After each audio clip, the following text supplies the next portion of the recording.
A very good morning to you. Welcome to the Morning Brief right here on Channels Television. I'm Jeffrey Uzonga, the 30th day in the month of March. Well, we hope that you were able to catch some rest despite very good reason not to be able to rest, which is the pump price and the display of petrol in different filling stations.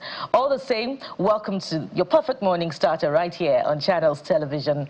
I am Bukola Koka, and someone is right there in Abuja. Oh yes, it's an uncharacteristically calm Monday morning here in the nation's capital, Abuja. Definitely way different from what you find in Lagos. We're here.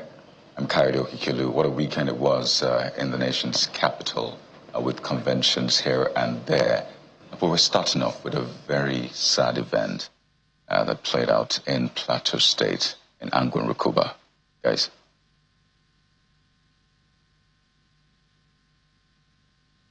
North local government area, there was an attack in which several feared dead, and it reportedly happened with gunmen riding on a motorcycle. They shot and killed an unspecified number of youths in the area.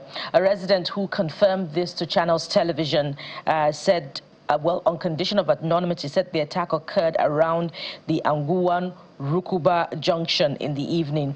And in the aftermath of this, angry youths reportedly blocked major roads within the community, raising fears of escalating tension. And we hope that this does not lead to another round of attacks in a ricochet manner that often happens in Jos Plateau State. And, you know, this comes just days after, you know, a peace effort by the Plateau Peace Agency, where, you know, residents of Bangai Birom and Bangai Fulani met and signed a peace pact ahead of the new planting season that will see peaceful relations.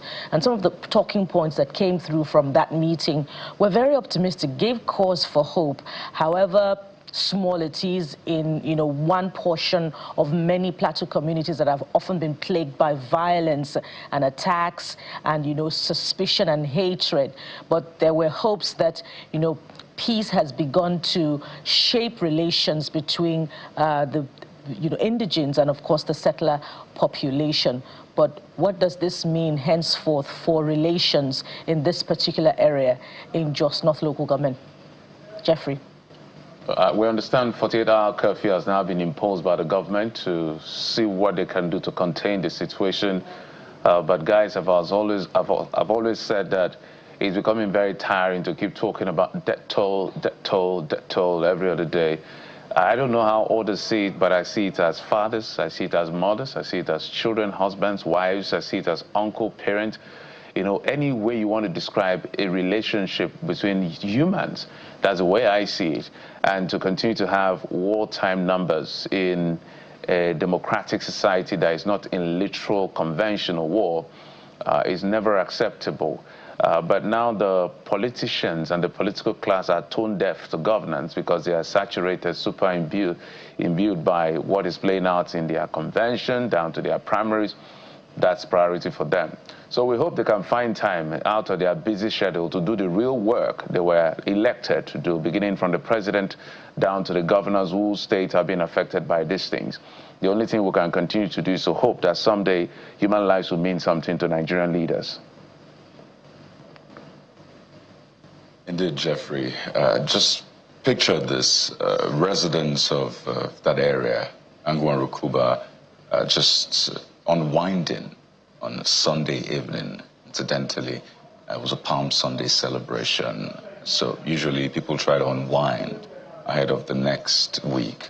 So people were gathered around a popular bar in that area in Rukuba. And we understand that these gunmen, now, who are they? That's one question that has not been answered just yet. Some have described them as the usual unknown gunmen. People suspect that they may be terrorists, bandits, whatever you want to call them, criminals.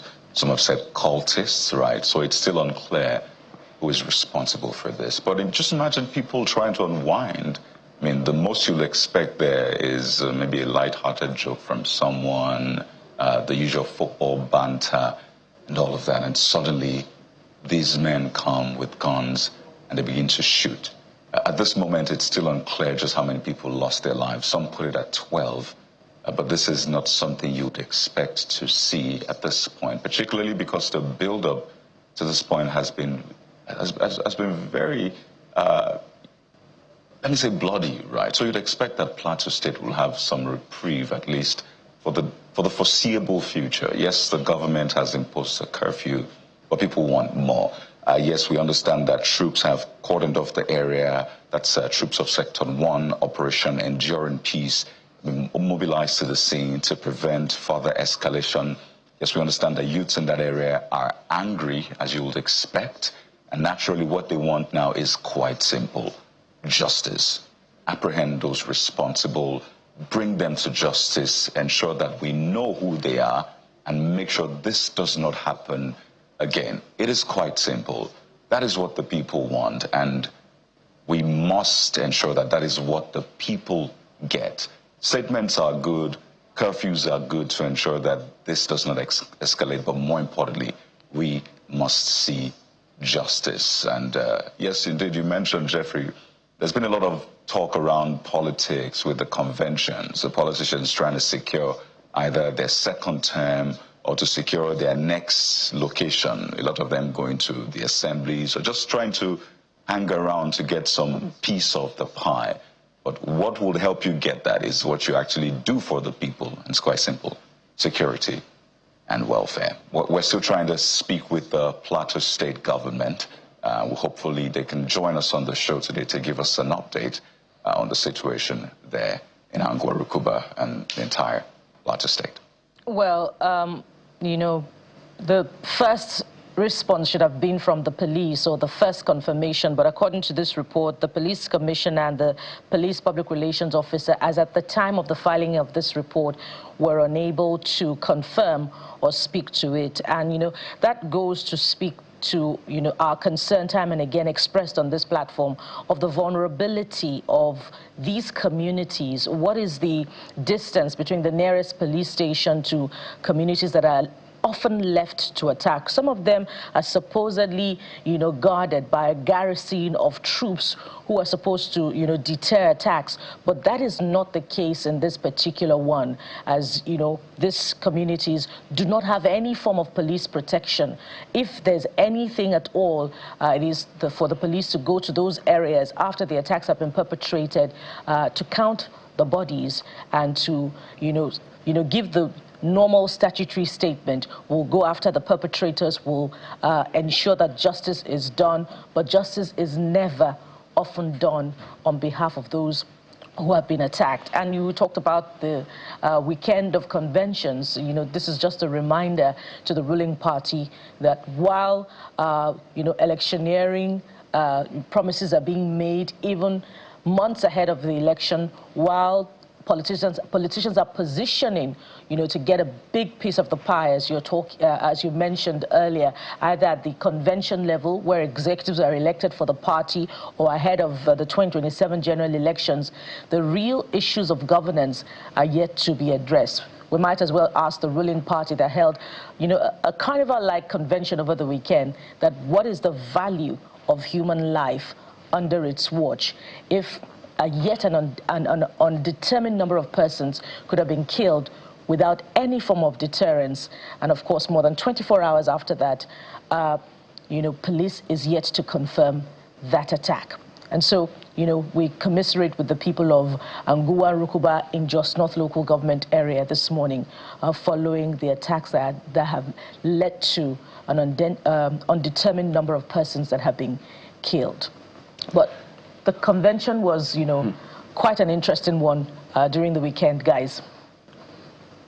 Absolutely. Kaide is right there where all of the convention held. From the APC convention that saw the return of literally everyone who was serving in the NWC coming back for another term by consensus. The president, his wife, and other leaders were present, and just a big atmosphere. We're all on ground there. I mean, our colleagues, Sean, Chamberlain and the rest of them were all there, and then also the one that happened yesterday for the PDP faction led by Nyesom Wike, the FCT minister. I was pleasantly surprised to see him being addressed as the national leader of the PDP. What I know about the PDP, how the PDP was built, PDP was never built around anyone. So maybe this is a new thing that's been adopted from the APC, because I remember clearly when the APC were able to pull off what they pulled off in 2015.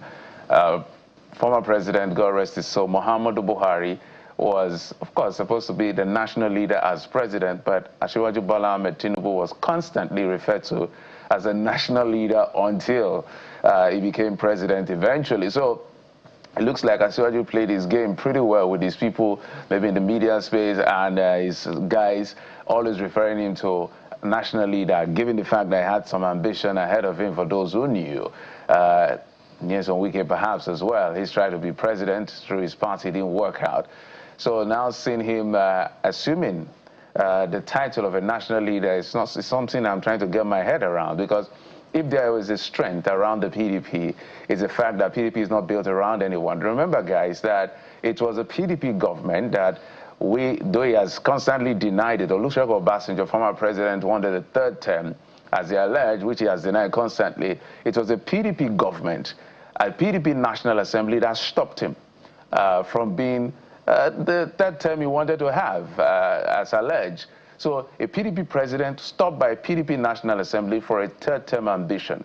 I'm wondering, bring it back here. Now, if Asiwaju Bola Ahmed Tinubu wants a third term, can the Akpabio's National Assembly stop him from...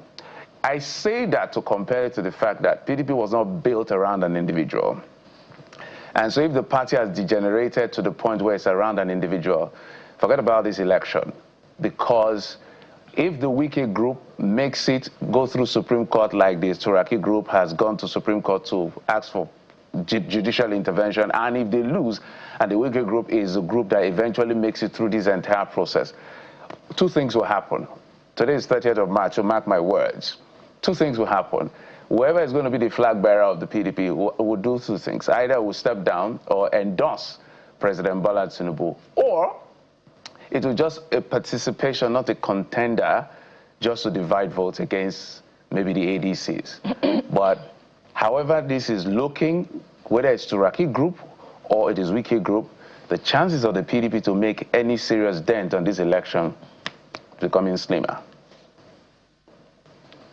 And it will depend on your definition of dent, really. That's it with politicians, guys. Yes, I drove past the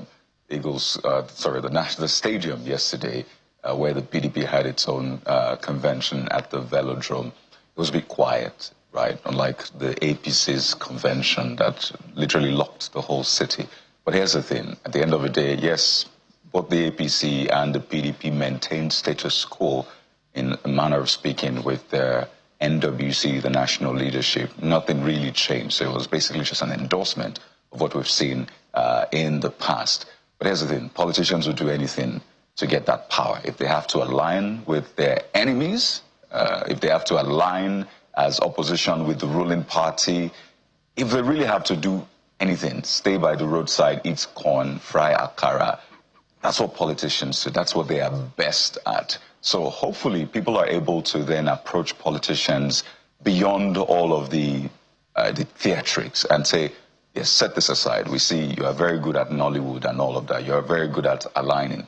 But most importantly, what would you do with governance? Well, the ADC is still on the flanks.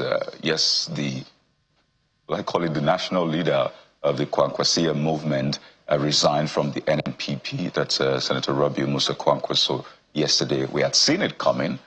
He's moving into the ADC, and that's where you see an alignment yet again of political friends and enemies coming together in that sense. Why? Because they want power. What will that do dramatically to the chances of the APC? How big a dent will this make? Don't forget, they've still not decided on how they'll work around the presidential, vice presidential slots. So these are interesting times for politics, but are they interesting times for governance? That's what we must keep asking. Bukola started by talking about the price of petrol this morning. So are these interesting times for governance? Well, that is what's important to most people? Well, Kade, these are not just interesting times for governance, but these are also interesting times for what we interpret as the value of leadership, the values that shape leadership in our climb. Jeffrey was talking about being surprised at the reference of Mr. Nyesom Wike as the national leader of the People's Democratic Party. Well, Jeffrey is hardly ever surprised about political development, so I'm wondering why he was this time around.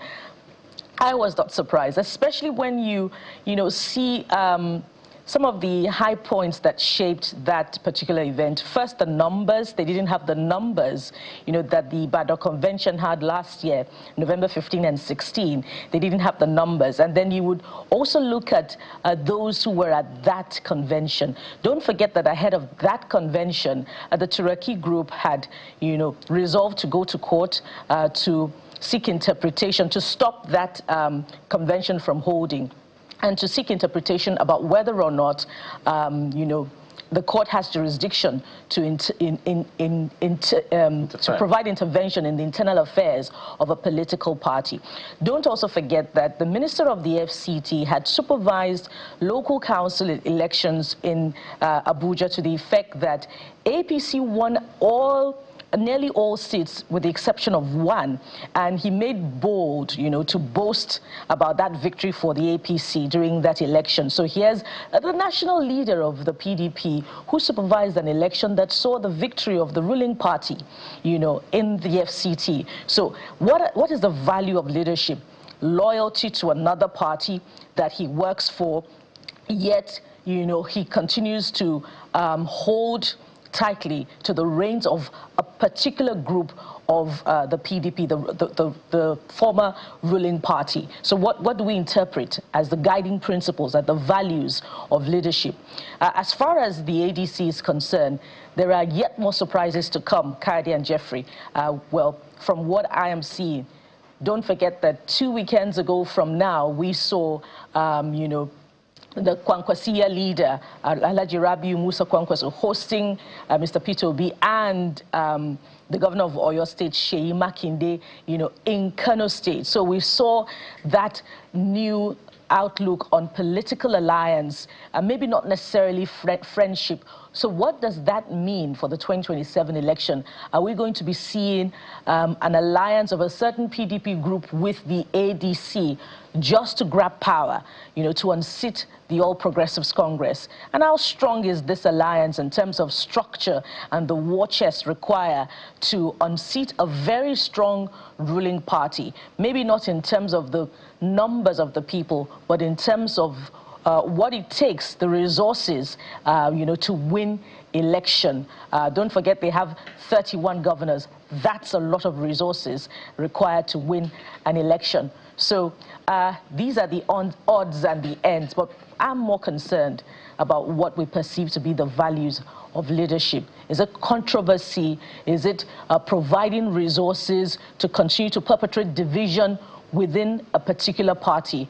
That is certainly not, the political culture that we must continue to hold on to if we must get to, that destination in terms of governance where Nigerians can begin to enjoy what we call the dividends of democracy. Guys.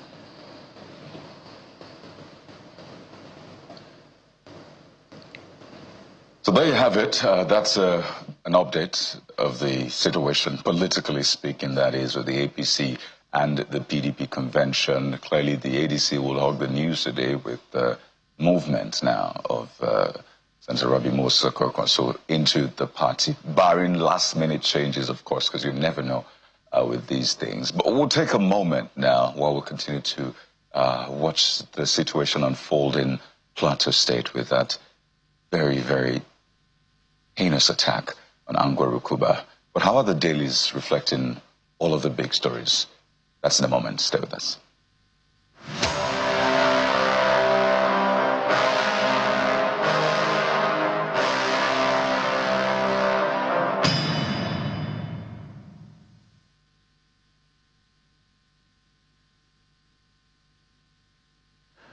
Welcome back. Let's look at what the dailies are leading with. Mr. Dayakintobi is a journalist joining us right here in our Lagos City. Mr. Akintobi, like you always like to say, thank God it's Monday, right? Absolutely. It's not something I say often.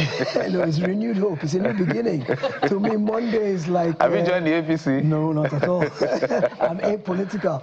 But Monday is always an opportunity for a new beginning. Yeah. To me, it's like the beginning of a new year. Every Monday is a new beginning, you know, and you can reflect on the previous week and resolve to improve things this week. It's an opportunity for a new beginning. Absolutely. I like it. So, I like Mondays better than Fridays. Oh, fantastic. I like really? Fridays a lot. I love Fridays better than Because I Monday. walk through the week, I just want to take a break. Well, you see, the thing is, it depends on what side of the fence you're sitting on. If you are an employer of labor, okay. weekend shuts down, no revenue. Oh, I get it. Don't worry. Anything. We'll join both sides. We'll probably both sides. Amen to that. Before we get to the dailies, weekends these days, I try to come up with whatever political series I try to deal with. 2 weeks ago, I started posed a question to the opposition as to what they would do differently on some of the things that Bola Tinubu, the president, has done that is biting hard. This week, it just came on me that, look, let's start building political parties, not SPV. So 2 proposals I want to put to you, Mr. Akintobi. First, I said that we should legislate that no matter what your reasons are, as soon as you decide to defect, whether you're in the executive or the legislature, you lose your seat immediately. No reason for the fact that you have made up your mind that you're not comfortable with anything. You lose your seat, you go and contest again. That's Even if one. there's no crisis in the party. I don't care. You can choose to elected officials now. For the ones who are not elected, they can move as they like because there's nothing at stake. Then the second part is, I feel that there should also be a legislation to say that you cannot be in a party and be supporting another party openly, and if you're caught covertly, you're expelled immediately. The reason is because we should stop these SPVs, else we're just going to keep having this result. What do you think of my proposal? Well, I think they're dead on arrival, actually. I love your candor. Yes, because I like it. Well, because first of all, we don't have an ideology that we all band around anyway. So for now, for the foreseeable That's why I future, want to use structure. I don't think you can legislate it. I think it's a matter of individual values and principles. I don't think this is something you can compel. For instance, if you're in one party and you're openly supporting another party, that's a defect of character that speaks to you as an individual. That's why the legislation is there to correct you the can't defect. legislate morality. You can't legislate morality. No, there's something called, I think I was, and we all agree to that. That's why there's something called the anti-party activity. Yes. You can decide to surreptitiously, covertly, like they did it to Jonathan. Yes. Some openly left. Yes. Some quietly stayed his head and poisoned the system, and they lost the election. But the likes of Nyesom Wike and the rest of them, we always call his name, not because he's the only one. Others did it. Or Tom did it for Obi. Nyesom Wike and his other G4 did it for Bola Ahmed Tinubu.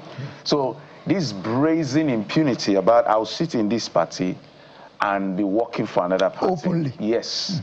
Something has to be done about it. Yes, I agree. But I think legislation is not the right way to go about it. I think this needs to be an internally resolved issue, whether matter of party constitution or whether matter of gentleman's agreement and understanding. I think our politics needs to evolve to a higher plane. You need to look at the whole thing holistically and talk about values and principles. And that comes from the foundation in terms of what is the purpose of a political party. Today in Nigeria, the only purpose of a political party is a stepping stone to elective office. It serves no other purpose. So you can't, so what you're talking about is actually working backwards, working from the answer to the question, as opposed to building from the ground up, which is why I don't think it'll work. I think you have too much high expectation in terms of morality on politicians. I don't, with the greatest sense of respect for a lot of them.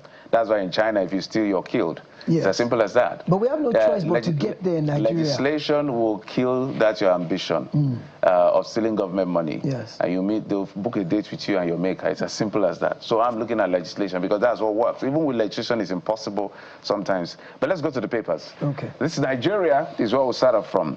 2027, this Nigeria. Kwankwaso breaks with NNPP.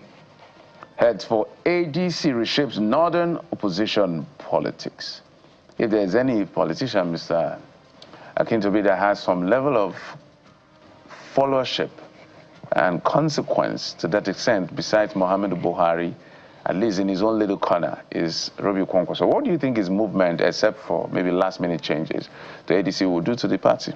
Well, Kano is a linchpin of Nigerian politics because it has the largest concentration of voters. And if one single politician commands the kind of influence to where there'll be a mass movement in his direction in Kano, it can actually swing elections. However, I think the APC's linchpin is the fact that, and I think this is what the APC is chasing, is to make that 25%. I don't think they're trying to win every state. I think they're looking at that clause that says you must have a spread of 25% in two-thirds of the state. Very smart strategic thinking, which is where I think the APC is going. In the ADC's case, so Kwankwaso brings all of Kano and some of the north. Are you quite sure about that? Following the defection of the Kano governor, and more recently the defection of the resignation, rather, of the deputy governor of Kano State. Don't you think that Kano has now been split right down the middle? Yeah. Well, no. And what will he do with the numbers, from the election results in 2027? I think that Kwankwasia movement is designed around one individual. And I didn't see a mass exodus with the governor. The people who left with the governor were the officials, the State House of Assembly, the cabinet, and perhaps a few key supporters, perhaps those who are getting the crumbs from the dividends of democracy. But in terms of the loyalist movement, Kwankwasia itself, the red-capped people that you see, they are loyal to Kwankwaso, and in all likelihood will move with him as opposed to the governor. Remember that the governor himself was a Kwankwaso person before they had their falling out. And at the time they had their falling out, Kwankwaso himself was considering going to the APC along with the governor. The reason that idea got scuttled was because what he wanted, guaranteed slot for the vice president. I think well, he had already nominated his successor. He wanted, what he was asking for, the APC couldn't guarantee. And I remember it was Ganduje himself that said no. I think Ganduje was the party chairman at that time that said no, we can't guarantee you the VP slot. First of all, I think the APC is considering going against a Muslim ticket this time, which Kwankwaso being a Muslim would have led to another Muslim ticket. I think they're trying to avoid the fallout of that. Then in addition, see, this thing about defecting at the last minute, there are already people in the party you're going to who've done so much work for that party that it's impossible to sideline them. So all those who had already been queuing up and working hard for the APC will not suddenly take a back seat and watch somebody come from NNPP or elsewhere and come and sweep all of them away. So I think that Kwankwaso has his own electoral value, but it is when it co-joins with other power centers. Say, for example, look at an alliance between him and a Peter Obi, for example. Now, let's just hypothesize here. Suppose Atiku were to be prevailed upon to step down his ambition for the good of the country and say, okay, I'm going to be an elder statesman, I'm not running anymore. And then an Obi Kwankwaso ticket were to prevail in the primaries. You look at Obi with the obedient movement, the youth movement from the NSAS days, the Southeast support, which likely comes from ethnic bias, his record as the governor of Anambra, his public perception of incorruptibility and things like that. You now marry that with Kwankwaso's influence in the north. Remember that when Obi was in the Labour Party and ran in 2023, he actually had a strong following. He came a very strong third coming out of nowhere to amass the kind of numbers that he did. It makes him a formidable opponent. But just like President Buhari in his time, who wasn't able to get over the hump on his own and had to create alliances to win, Obi also can't do it on his own. He needs coalitions, and him joining forces with Kwankwaso will strengthen his hand. But I'm not really sure how the ADC is going to play out in terms of their presidential primaries and who will ultimately get the ticket. And I'm not sure that former Vice President Atiku may be willing to step down his ambition, which may, of course, begin to impact the outcome of the ADC. Well, The Guardian does tell us this morning that ADC settles for consensus as PDP scouts for presidential candidates. So what that consensus would be is what we're not quite sure of, and you've given us, you know, a rather apt, projection of what the implications of, their choices would be this morning. But let's get to another story on the front page of the Guardian newspaper this morning. And there are quite a number, on the front page, particularly under the big picture. We see there Serap flays Ibas for alleged 302 billion naira FAC expenditure in Rivers. We also see Senate leader says National Assembly on track towards state police creation. Perhaps you want to tie two stories together, the Senate leader's position on state police creation and the Chief of Army Staff who's saying terrorists are not prodigal sons, says Bishop as COAS orders relentless onslaught. Of course, we had heard earlier in the week, earlier last week, from General Oluyede when he says that they're prodigal sons and that, he was advocating for a form of rehabilitation, saying that there are no funds anyway, for what was that position that he expressed now? But, the attention was drawn to a certain component of funds made available for the de-radicalization program. So a lot of people are flaying the Chief of Defense Staff over this particular position that terrorists are prodigal sons. Some are saying that, no, he didn't get his Bible correctly. Mr. We're talking about brewing up a firestorm or scoring an own goal on your own. This notion of rehabilitating terrorists or quote-unquote repentant bandits has proven to be a misnomer right from the beginning. Every time we've tried to do it, it's backfired in our faces because there's no such thing as a repentant terrorist, because I think it was El Rufai who said the only repentant terrorist is a dead terrorist. And the thing is, each and every time we've tried to rehabilitate them, it turns out that they were just posturing, that they didn't really have a deep-seated change of heart, that they just basically more or less wanted to make it look like they were sorry and they wouldn't do it again. But the moment they got the benefits of rehabilitation, they got all the dividends of, the palliatives and whatever the social benefits were, they went back to doing what they were doing originally. So deterrence, punishment, deterrence. Also, the thing about rehabilitation is it leaves the question unanswered about seeking justice for the victims. How do you get justice for the victims if you give the perpetrators a slap on the wrist and tell them to go forth and sin no more? It leaves the victims feeling empty and feeling, a sense of dislocation, disconnection, and lack of belonging. So you can't really get closure if the person who victimized you hasn't paid the price. It may not bring back the dead, but societally, we need to have justice. So even if they're going to be repentant, they need to pay the price to society first. If the price is their life, if the price is life imprisonment, when they come back the next time to life, they can then begin to enjoy freedom. But they need to pay the price before anything like rehabilitation occurs. Now, in terms of state police and the National Assembly, it looks like an idea whose time has come. When you see that the IGP has already put together a legal framework, and it's quite impressive what he has done. He's been in office less than a month, and he's already put together a committee. The committee has drawn up the legal framework. They've submitted it to him. He's looked at it. He sent it to the National Assembly, and in spite of the arguments pro and con, and there are people who say, oh, politicians will use it for repression. There are those who say you can't fund it, as how many states already can fund their own issues. You won't be able to fund it. You won't be able to train them properly. Even at a federal level now, how many police formations are getting adequate remuneration? If till now you're still having to buy fuel into their vehicles, if you go and report a crime, they tell you, we can't follow you because there's no fuel in our vehicle. So how will states be able to actually afford it? Those are the negatives. Then there's the positives that, localized policing, whereby the troops on the ground are people within the community who know the terrain, who the people know and trust. People will share information more with them. Oh, so terrorist is hiding in that corner there. They speak the same language. So there are advantages and there are disadvantages. I don't think that because there are certain concerns, it means we should throw the baby out with the bathwater. I still think it's something that needs to be implemented, and then we modify it as we go along based on the shortcomings that show up.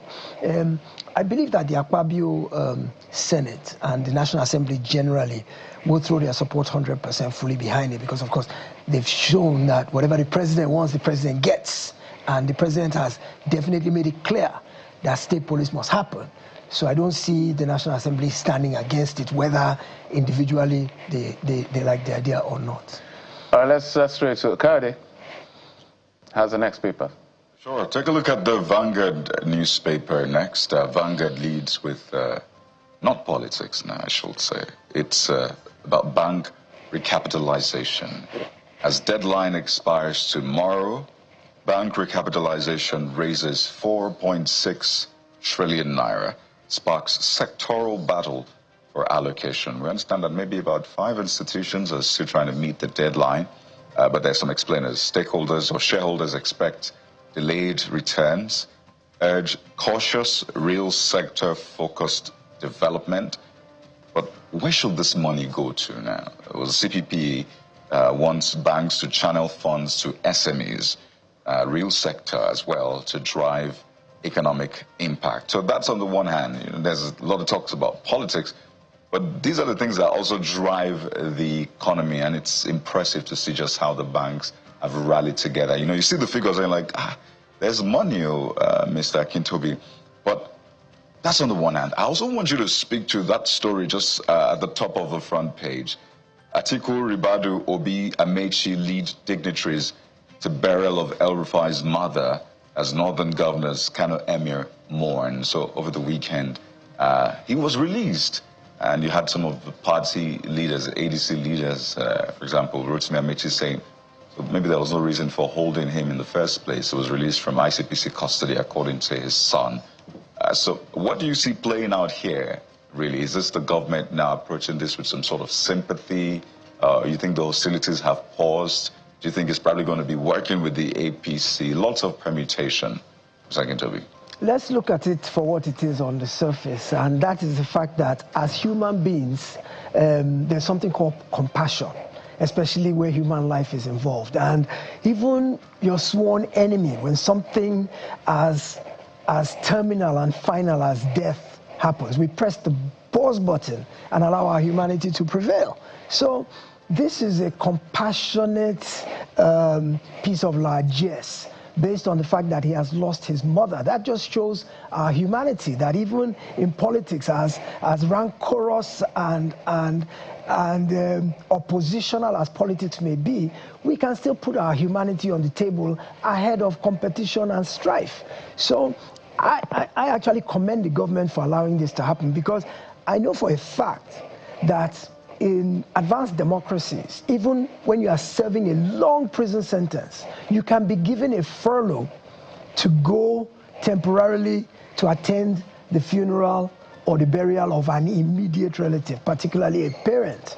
And it just goes to show that our humanity is key, and that in spite of the fact that we may be on opposing sides, we still need to embrace each other as brothers and sisters. So I believe that what the APC has done in letting him out, they've not said they've cancelled the charges, and they've not said because they've allowed him to go to his mother's funeral means that all is fine and dandy, and they've kissed and they've hugged and they've made up. I just simply think they've put a pause, because especially in our climes and in our culture, the loss of a parent is something major. And you can see from the outpouring of all the people who went to commiserate with him that it really is something that resonates with us when we lose a loved one. So I'm glad to see that our politics can be devoid, or we can extricate the competitive spirit and the dog-eat-dog and the winner-take-all mentality out of our politics, and be able to show our humanity on occasions that call for it. So I don't think necessarily they're using that opportunity to draw him back into the party, or to kind of surreptitiously make these charges go away. I just think that our culture and our humanity demands that at times like this, we should feel some emotional attachment to him and show him love and commiserate with him. In terms of the banks, recapitalization, the first story you talked about, well, I think it's a very good development that I think 32 odd banks have met this recapitalization requirement. I think it strengthens our banking system, but the banks should be held to task because typically, since the Soludo recapitalization, I think in 2005, that reduced the banks from 85 to perhaps 21 or thereabouts, since that time, Nigerian banks have not practiced core banking. They've essentially made money from things like round tripping, from arbitrage between official and parallel market foreign exchange rates. They've made fast, hot money without practicing core banking, which is what drives the economy. What is core banking? You take savings at low interest rates from working class people and you lend it out at higher, slightly higher interest rates to entrepreneurs, to manufacturing concerns, so that they can expand capacity, they can employ people, people can get salaries and begin to spend into the economy. So banks are the linchpin of a growing economy. If they don't lend to the businessman can't expand and can't employ people, and if there's no employment, then the economy, there's no money to spend. Government should not be the largest employer of people in the country. It shouldn't be, because government in and of itself, by its very nature, is not productive. They're not producing anything. So it is within the private sector, within the entrepreneurial ecosystem, that you see growth and development. So congratulations to the banks, kudos to them, but let's now hold them to task that they must now go back to traditional banking and begin. Look, the truth of the matter is banks are only willing to lend to people who don't need it. It's people like Dangote that they'll go and start currying favor and trying to throw money at. But the small businessman who has 6 employees, who has set up a small manufacturing firm, making plastic bottles or making leather goods or something like that, they will ask him to go and bring his grandmother from the village, and they'll ask him for the DNA of all his ancestors, and impossible things to meet, essentially because they really don't want to lend him that money because it's not profitable. It hasn't been profitable. So I think the regulators need to make the banks recover. And you see them declaring trillions and trillions and trillions in profits every year, and it's their shareholders that are smiling to the bank. But essentially, they are not supporting the economy. And so I think that now that they've been able to recapitalize, we know they are strong, we know they have strong foundations. 4.6 trillion naira has been raised by them, mostly from the capital market, mostly from... So they need to do more to be able to justify the trust that's been reposed in them. Well said, Mr. Akintobi. We'll continue to watch. Bigger banks, the government of Bola Tinubu, our president, is ambitious, says, wants to raise a $1 trillion economy. We are around over 200, depending on what number you're looking at, maybe 230 or 240 billion dollars as we speak. So we still have a long way to go. In fact, we need to do literally close to double digit or close to the high number of a unit. The banks can play a big role in making that happen. And the CBN has pretty much done some great things in terms of its management of a few things compared to the MFLA era, who jumped into the fiscal space and leaving the monetary authority. But most thank you. That's why we have an economist coming in to help us break down what's going on around the world and how it affects us. Mr. Dayo Akintobi, thank you so much for coming on the program. We appreciate it. My pleasure always. Thank God it's Monday. We'll now take a break. When we come back, Paul Alaje, Dr. Paul Alaje is Chief Economist at SPM Professionals. He's going to help us understand what's playing out in Nigeria's economy as we make this progress. Stay with us.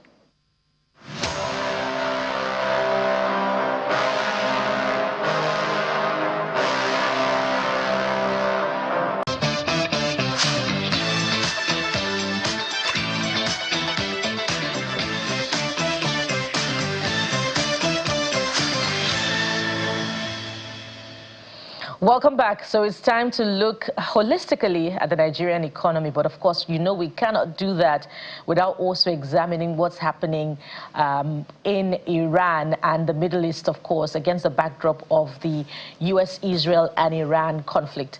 Joining us now is Mr. Paul Dr. Paul Alaje, of course, Chief Economist at SPM Professionals. Dr. Alaje, thank you for joining us. And it's good to finally meet you in person. Thank you so much for having me. Indeed. It's nice to see you for the first time physically. Yes, indeed. Even though for nearly a decade or more, we have been interacting. Yes, we've been interacting. Yes, indeed. So let's get right into it. We heard over the weekend quite a number of things coming through from the Middle East.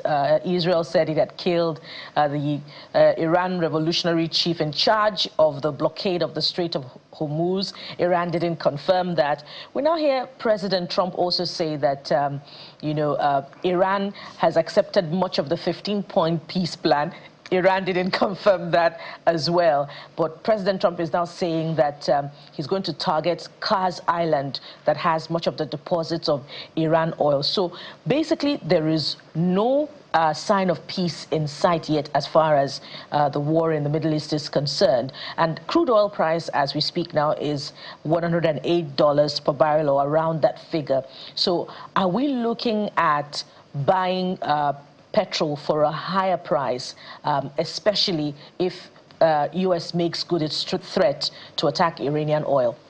Thank you so very much for having me. What we know is that America has mentioned that it's making effort to see how they can start discussing with Iranian leaders. And we have also seen just before the weekend that Palestinian government is also looking at how to resolve the issue. Pakistani leader rather is looking at how to resolve the issue or to intervene between America, Israel on one side and Iran on the second side.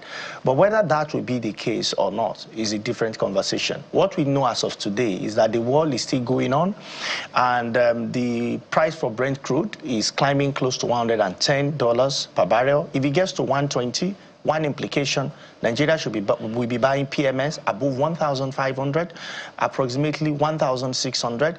That will have implication. That's almost times 2 on cost of transportation when it's pre-war. Recall that just before the war started, Dangote refinery has slashed price to below 800 naira, about 770, 780, 790 in some states. What that will mean is that your cost of living will almost multiply.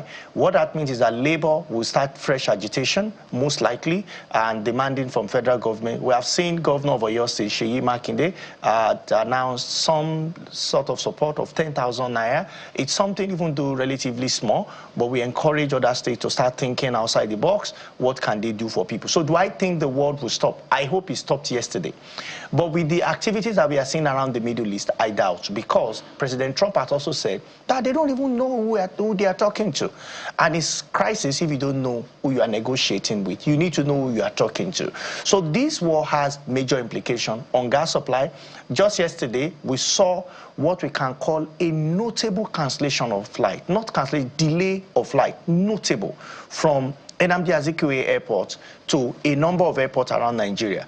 What he said is that, operational reasons. But data aggregator mentioned that Jet A1 rationing may be one of the reasons why we saw a number of delays. And you know, aviators in Nigeria, they are very professional. They will do everything alongside with NCAA, alongside with all the authority, the entire ministry, to ensure our sky is safe. So to bring that safety, even if it would lead to delay in flight, then they will communicate it. So it's already having tremendous impact, not just on the poor, who will travel in Abuja to Maraba and the price is almost double, or the rich who wants to fly from Nigeria to London or from Abuja to Lagos for middle class. It's affecting everybody. So, but I know, what we know here is that if the war prolongs and America target the Iranian oil, Nigeria should be ready to pay more for diesel. It will grow from where it is now at about 1,700 to about 2,000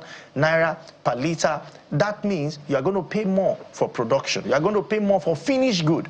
And the ones that we are importing, it's quite easy for global inflation or external inflation, of course, to get into a price line in Nigeria, and we have to pay more for it. What does that mean for living standard? It reduces. What does that mean for inflation numbers? That Bureau of Statistics will release next month for March, clearly, the a priori expectation, the expectation for inflation is that it will go up. Yes, it may not get up to 16% in the first instance. It will certainly be above 15.06% that is reported in the last report of the, in recent report, over 15%, slightly above 15% reported by the Bureau of Statistics. Inflation is expected to go up because when you look at prices of commodity, they have started going up. So what should Nigeria do? It's another kettle of fish.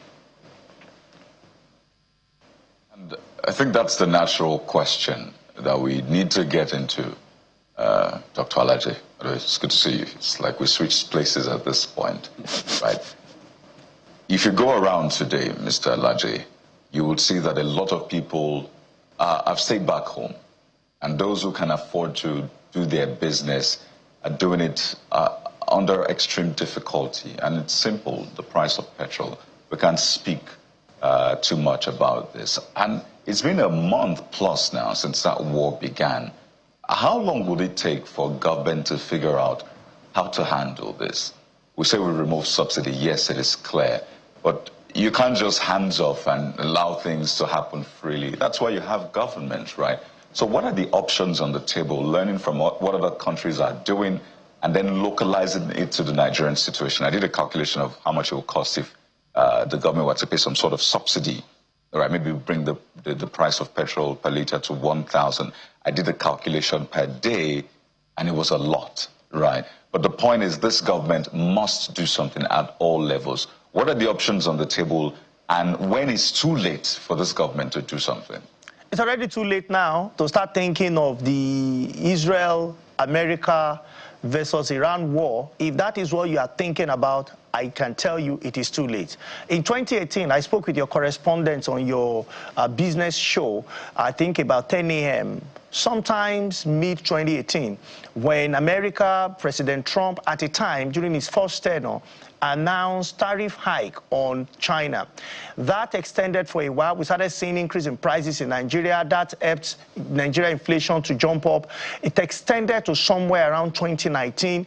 That was a major disruption around the world. But because no gun was shot, no missile exploded, it did not make so much of it, like, apart from very credible organization like yours and a few others in Nigeria. In 2020, 2 years after, it was shut down of the entire world. President Buhari, of blessed memory, announced sit at home for Nigerians, just like many other leaders around the world did. We saw global shortage of supply. We saw global shortage of demand. Everyone was under lock and key because of COVID-19. That, of course, came, Nigerian government started thinking, what can we do? Thankfully, a few things were done. Strategic reserve were released. But was it enough? The answer clearly was no. In 2022, it was President Vladimir Putin of Russia that woke up and decided to attack Ukraine. And we saw the impact on Black Sea. Prices went up. Diesel jumped up from 230 to over 700 naira per liter in Nigeria. Mark you, we are talking of countries that are in Eastern Europe. They have nothing to do with Africa. When I checked with Tanzania, prices have jumped by over 300% in Tanzania. We thought that was where it went. In 2024, nearly 2 years after, it was Israel versus Hamas. Now, 2 years again, it is Israel, America versus Russia. That should tell you that in 2028, we have high chance, there is a high likelihood there may be another crisis. Will it come from Europe? Will it come from Middle East? Will it come from Americans? We really do not know. But it's almost certain that global crisis may happen. It could be regional tension that will have impact. So what should we do? Our challenge in Nigeria has been the supply side. We have huge population, estimated at 230. Whether that number is correct or not, it's a different kettle of fish. And as I know, we do not want to do anything about our demand side. Nobody wants to talk about population concern. Nobody is even talking whether we should conduct a national population census to know or to get something close to 5% level of, high level of confidence, I beg your pardon, regarding our population, whether it's right or wrong. So the conversation today will not be about demand side. The conversation will be about supply side. We have supply concern around oil. We will not have been affected if we had strategic oil reserve that is, of course, going to guarantee us of what PMS is saying, to guarantee us of what diesel jet A1 is. But, you know, as we produce, we consume. Thankfully, the impact is not as much as it would have been if we had no local, privately owned local refinery. But we now have it. And you could see the rest of Africa, because of what is happening at the Strait of Hormuz, now depend on that same locally owned private refinery in Nigeria. And that is why perhaps we are not able to meet as of today, because Nigeria also has to be responsible by providing to those who want them. That on one hand. We also have another challenge in terms of strategic food supply. The war, we have seen the impact on food prices gradually on finished product because of diesel, source of energy that of course we use to produce some of the things that are required. So, but for me, I think Nigerian government, we need to come up with reforms, not just on subsidy removal, not just on, what do we call it now, on the unification of the Naira. Those have been done, and not just on tax reform. We now need reforms on industrial output to target major improvement in output. We need major reform on energy, that's electricity supply, and of course, major reform on agriculture. And if I can anchor it, major reform on railway, voting more money and connecting them to farms to urban centers or city centers where some consumption take place, and even to industrial area. I can tell you that we also need reforms around the oil and gas sector. Reform should not be limited to a few areas or a few sectors. If we are running a reformist system or a reformist government, we need to now take it to areas where people will feel the direct impact of all of these reforms in our lives, in our economy, so that, of course, Nigeria will not have the negative impact or negative externalities as we have seen is happening to us today. You know, Dr. Alaje, what is going on in the world has presented us with a case study. Because sometimes I wonder, when the president removed subsidy, what he had as a plan in a deregulated sector. So just to confirm to you that it is difficult to say when this war will end, because the Strait of Hormuz is blocked, and the Gulf of Aden, where you have the Bab al-Mandani, where you have the Houthi rebels, they want to block that into the Red Sea that takes you to the Suez Canal. So vessels or cargoes from Asia who cannot pass through that strait. They have to pass through the Cape of Good, that's the South African side. I've forgotten what it's called now. Cape of Good Hope, all the way, maybe that's where we're going to have the Gulf of Guinea overlooking down to Europe. So you can see, and then America is planning to seize Kag Island, which is a major terminal. 90% of oil that is being transported out of Iran comes from that island. I gave that geographic explanation to even say that coming back home, we're not really gaining as much as we should, because in January, according to NUPRC, our total crude oil, not condensate, was 45 million barrels. In February, it was 36 million barrels, which is like 20% less. And that's why we have 1.4 in January, 1.3 in February. That's about 7% less if you look at all the numbers. So we're not making as much money as we should. The Bonga field, Bonga South, that is going to be developed, Southwest that is going to be developed, is still in 2027, because the North, for instance, is just a subsea tieback. So on that end, in terms of production capacity, to also make that FX anywhere, not making as much. So I would like you to speak to that. On the part of the consumers like you and I, this government, I dare to say, is not active or acting. It feels like, my colleague has said, they're just like, it's a deregulated sector. Hello, guys. When it was 770, you were enjoying it. So even if it gets to 2,000, deal with it. Is that how a government should respond in a society of a developing economy where our legacy issues are not sorted? And what are the options available to them to be able to at least reduce the price of this thing for the common man? Because for them, even if it goes to 10,000, they will complain, but they will buy it. Yeah, so I said something that went viral online. I think I granted an interview sometimes in 2023 that if the price of PMS goes to 2,000, it's not a normal good. You will still use it. You will still consume it because you have no option. For that small, I pass my neighbor generator to run so that you can earn the living for the day as the owner of a barbing salon or as an hairstylist. You need to buy that I pass my neighbor and put PMS on it. Why? Because I don't know if we are currently running on electricity or we are running on generator. We are switching anytime it comes anywhere below face. Let's just get it done and let's have some level of electricity. Now here is the point: we cannot make gain when we are doing less than 2 million barrels a day on the average. What that means, we should be doing a minimum of 60 million barrels a day.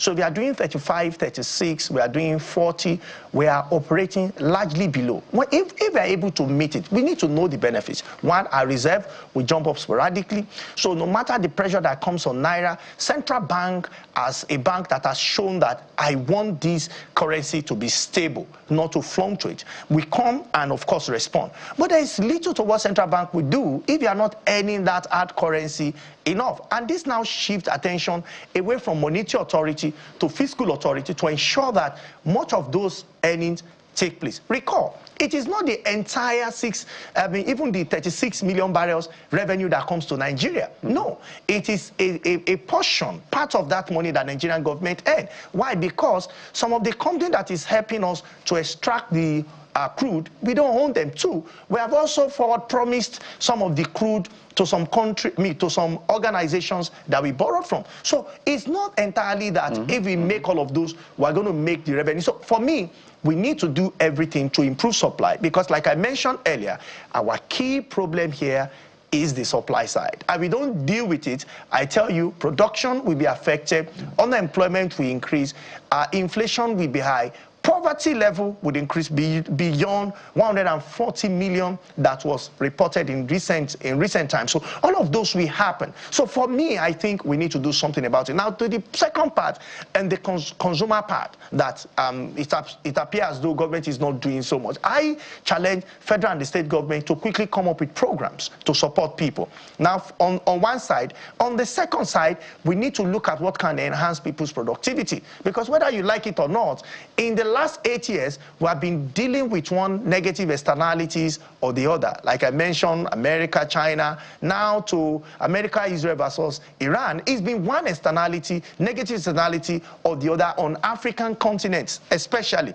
because I actually did a paper on this. On African continent, essentially, and Nigeria is one of those developing nations within the African continent. What should government do? This is the real issue. What should government do? I give you a number of things that can be done. Let me pick example of the Nigerian railway system. Before now, we had narrow gauge that connects old wagon from one place to another. Does it mean that those narrow gauge lines are not working? To some extent, some of them are still working. I know that vandals might have attacked a few of the places, but some of them are still intact. So here is it. Why can't we as a nation know? We know that in the last 8 years, there have been disruptions that have affected cost of transportation. So instead of buying 20-seater buses or 30-seater buses or 40-seater buses, can we fix the wagon, realign the track, and ensure that states such as Ogun, Oyo, Ekiti, Ondo, Kwara, Niger, up to Katsina, up to Kano, up to Kogi, you know, on one side, the western belt of Nigeria, then go to the eastern belt. Can we increase that? What that we do, because railway also influence our development. Look at one of the state capital, for instance, Oshogbo. Oshogbo became state capital not because it was the most central, but because of the influence of railway. So why can't we vote more money? I don't know what railway is submitting to the National Assembly, but can we find a way to support? That is just on one side. You are going to see reduction in cost of transportation for people. This infrastructure is already there.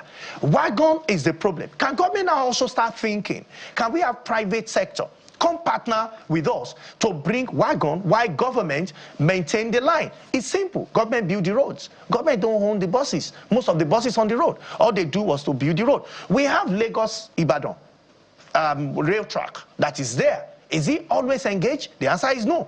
But go to Germany, go to Poland. Nations have connected their lines. Almost every hour you see one train or the other moving. Then can we as state governors speak to federal government or engage in railways? How do we reduce the impact? Because I will not lie to you. In the next 2 years, there may be another crisis. We don't know where it will come from. I'm not saying on our soil, but whatever happens will, of course, certainly affect us. Another one is mass transit. How many states truly needs mass transit? Politically speaking, you say all states.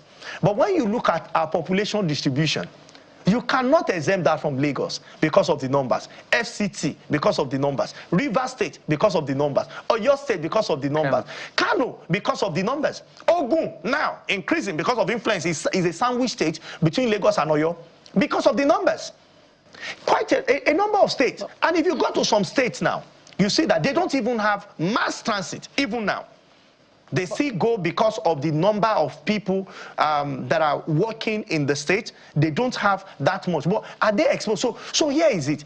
Different states have different, the impact is on them in different form. For some, 10,000, 20,000 may solve the problem. For some, it will be major infrastructure. For some states, it's just for them to earn more. But whatever we do, there is no way we can exempt ourselves from a state that we move away. You haven't spoken about the federal government. Yeah, no, I will get to that's where I'm headed, Dr. Alaji. Some of the reforms that you are proposing, they look more long-term, you know, the real rehabilitation and all of that. President Buhari administration, they talked about, if you remember, the first 2 years, President Buhari spoke about quick fixes. But before any reform can be carried out on the rails and they would yield results, it will take some time. But the impact of the war between US, Israel, and Iran is now. I said it's too late to plan. That was my opening remark. So if you are thinking of planning now, you are late. See, if the president is thinking... Can we begin to look at increased allocation? Maybe we return subsidies partially, because the president had said, do not look to me alone, your governors are getting more money. But where is the funds going to? That's the question Nigerians are asking in states of the federation. Where is the result, evidence of increased allocation? Can we look at that on the one hand? Another thing I want you to speak to is CNG penetration. Why have we not achieved, that would have served as a buffer, but why have we not achieved penetration in terms of infrastructure and the product itself over the last couple of years when this administration promised, you know, the high heavens in terms of delivery of CNG? Yeah, thank you so much. I think that there was maybe an envoy or so that tried to procure some CNG vehicles from Europe. And I can tell you that investigation reveals that we don't have sufficient CNG buses. You know why? Even abroad, not here. The reason is because even abroad, nations are trying to stop the production, the consumption of CNG because of its environmental concerns. In fact, some nations put it at 2030, and we can find that it's online. So how will a nation that have announced that by 2020 they are going to end the consumption of CNG still be producing it? And we don't produce the vehicle ourselves, except and unless federal government is looking to partner with Innocent and say some of your vehicle should now be CNG compliant. If that be the case, then Nigeria can consume it. But the CNG we spoke so much about in the last dispensation, I had my worry, and I voiced them out that please be careful, so that you don't deal with supply side issues. Nations are already, European nations are already having concerns about CNG consumption. But speaking to what federal government will do, which way I want to anchor, and state governor, your approach of, oh, should they not return some of the monies back to the people? I doubt if that will ever be the case. I doubt that state governors will sit and say, oh, we want you not to give us all the allocation rate. No, they will say, we'll spend the money on infrastructure. That's what they will say. But this is my approach to government. If you truly want the price to remain steady and stable, what we should do as a people is to partner with Dangote. What was the cost of crude to Dangote? Because Dangote still gets crude from us. What was the cost of crude to Dangote before the war? Can we maintain that as subsidy to Nigeria? And mention that for everybody that is buying from Dangote or Dangote refined oil or PMS, this should be the price. Clearly speaking, we can now deliberately reduce oil theft, which is a gap nobody wants to talk about. Can we deliberately use our forces, including local intelligence, to stop oil theft, even if it's just for this period that people are going through more hardship? Then take all of those, give to Dangote. Refine it at the price you were paying before. It's much easier because we can control it. We know that what goes to you, this is the price should be sold. Then we can now use the instrument of government to deal with those that want to sell outside. And this is not going to be permanent. I don't see this will extend to 1 year. I don't. And even if it extends to 1 year, I don't see its potency extends to 1 year. Why? Because it's affecting the world power equally. We are going to get into a season where Europe needs a lot of gas. You are going to get into a season where some of the countries that are, of course, powerful countries in the world, we also need those things. So straight of our moves, one way or the other, they're going to figure it out. But will that happen in the next 30 days? I'm not sure. But will it happen in less than a year? Certainly. Certainly. Whether America is going to agree with Iran or something. So, but what we should do is take the price back to 800 naira. And the only way I see for now that is practicable is to work with Dangote refinery. How do we make this work? And I think the way to make it work is Dangote will say, this is my cost of input. As of that time, the cost per liter of what's it called now, of Brent crude or Bonny Light, which is Nigeria crude, Bonny Light was about $85, $86 per barrel. So can you sell to me at that rate? So government, we know that we might not be making what we should make because you know Dangote pays in naira equivalent, then pay us in this equivalent, then ensure that all the registered filling station with you, all the major distributors are also selling at that rate. Nigeria will feel sigh of relief. The first person to consider are the working class, which of course includes the labor, which of course includes those in private sector. They will find options. And others can also partner and look for the way to do all of this. Which is what some people call targeted subsidies. Yes. And you know, Jeffrey often talks about subsidizing production. Yes. And it's not a question of lack of capacity. There is capacity to do it. Dangote has equally increased the capacity. Nigeria is selling oil to other international partners at the current international price. So that's also a buffer. We must thank you very much. We hope someone is listening, by the way, such that we don't buy petrol for 1,500 naira per litre in the coming days. Dr. Paul Alaje is the Chief Economist at SPM Professionals. Thank you so much for coming on the program. Thank you so very much for having me. We'll take a moment now. When we return, it will be time to talk politics. Stay with us. We'll be right back.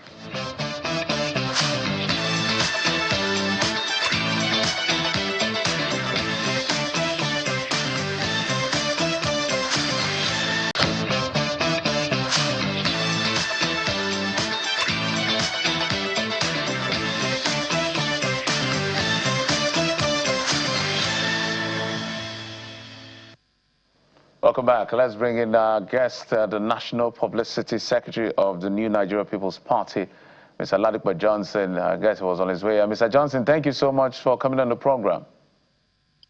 Thanks for having me. Good morning. Yes, well, I think the natural question to ask, we know that this period is a period of alignment and realignment. What happened? What changed? What are we looking at with the we call it the national leader of your party, Robbie Kwankwaso, now heading, except for bearing last-minute changes to the ADC? Yes, I'm so sorry. I didn't actually get that properly. I said I heard that it's a period for alignment and realignment. Yes, I was asking what happened, what changed, and what are we looking at with the movement of Robbie Kwankwaso to the ADC bearing any last-minute change based on what we've learned?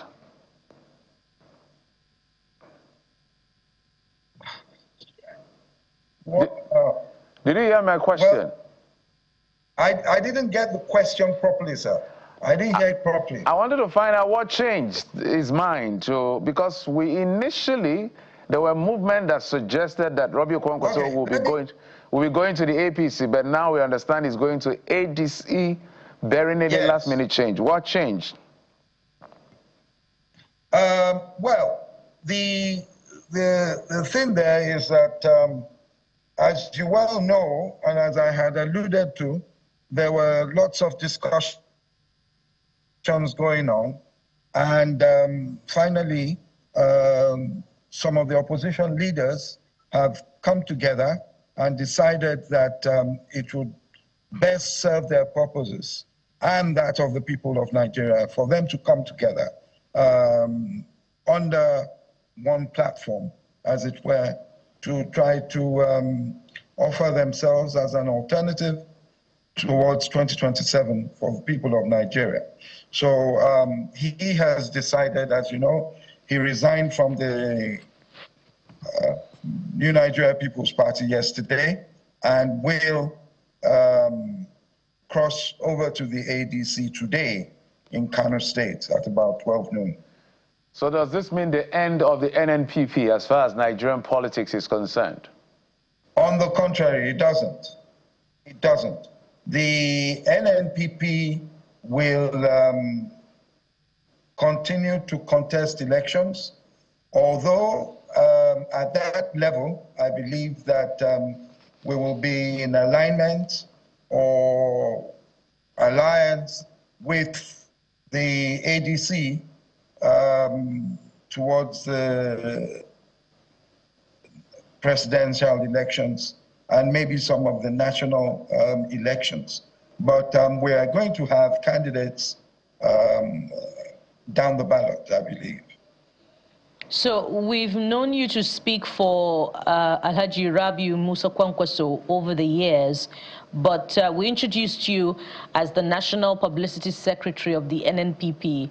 Will your position remain the same, or you're moving with your principal to the ADC?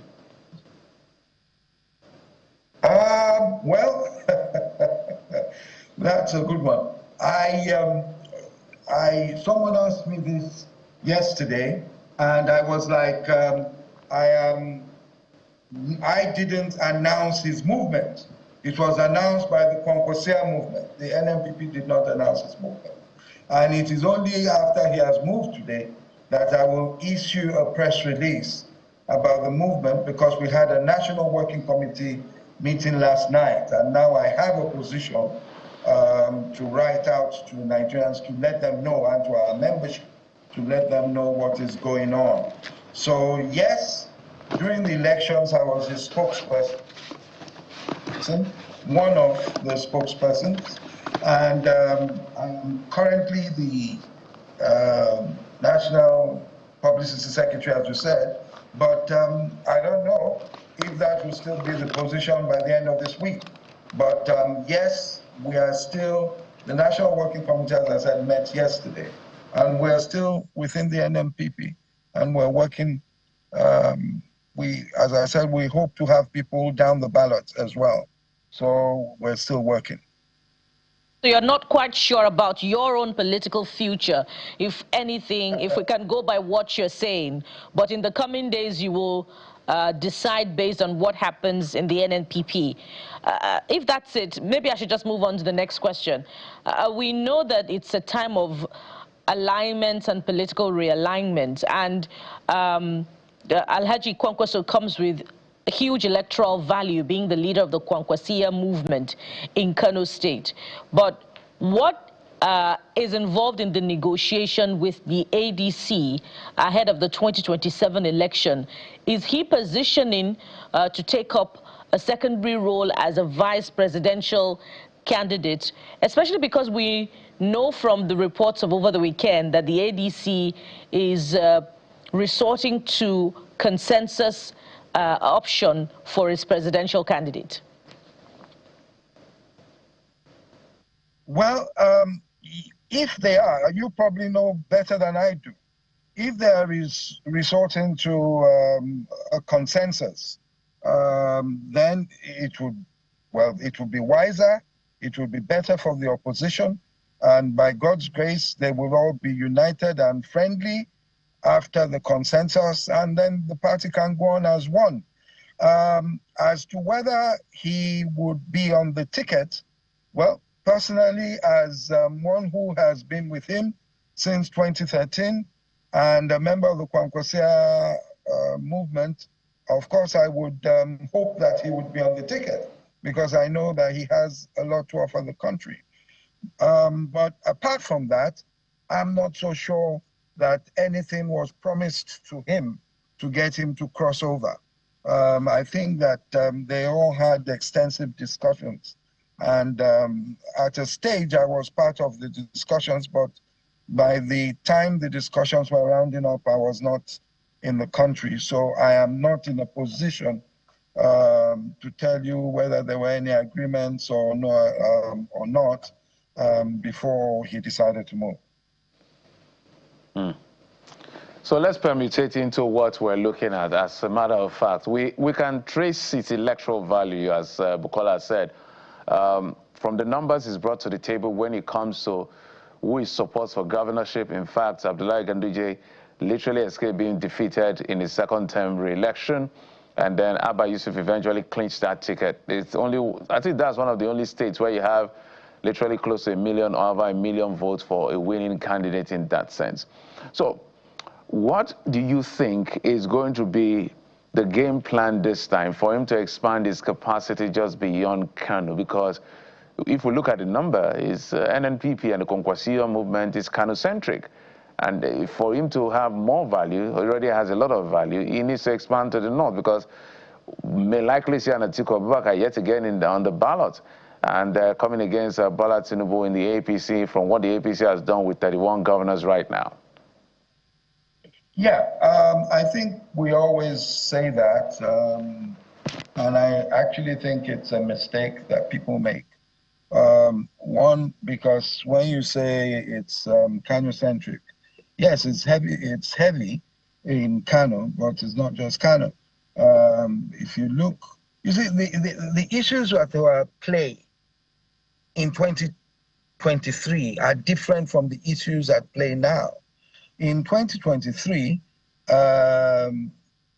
for instance, I had encounters with many people who said to me that, look, we're for him, but we know he cannot win because you are standing alone within this new party that you've gone to, the NNPP. Remember, we joined the NNPP in 2022 and won election in Kano in 23. And it wasn't just Kano. We won 1 or 2. We won in Bauchi, I think, on the House of Assembly. We won, I think, I'm not sure, Jigawa, a few places around. And if truth be told, we believe that we won the governorship in Taraba. But lots of politics to do with religion and all sorts, you know, but that went. But the issues in 2026, 27 are different. And then he is aligned differently now, or he would be aligned differently as from this afternoon. And so in that context, you would get those who would naturally vote for him, have the confidence to come out, whether they are in Idiaraba or whether they're in different parts of, in some parts of Kogi or Kwara or whatever. So I think that he will bring a lot of value to that ticket if he is on the ticket. Now, the other part of it, even if it is Kano-centric alone, I make bold to say, Kano gives you, at times you get votes from Kano that wipe out about 4 or 5 states, like the eastern states, when you look at the value of the votes. So you see, non-politicians always say, oh, it's only Kano. But you see that politicians keep talking and keep working on Kano, even the APC. They're doing everything they can do about Kano because they know that the passion that the indigents of Kano, or the non-indigents, those who live in Kano have for going out to vote far supersedes that we get in other places. Where millions of us in Lagos, half of us are asleep during elections. They don't come out. So that is the value of Kano. But I tell you that you will see, I urge the ADC to make sure he's on the ticket, and they will see the value he will bring to them. Interesting.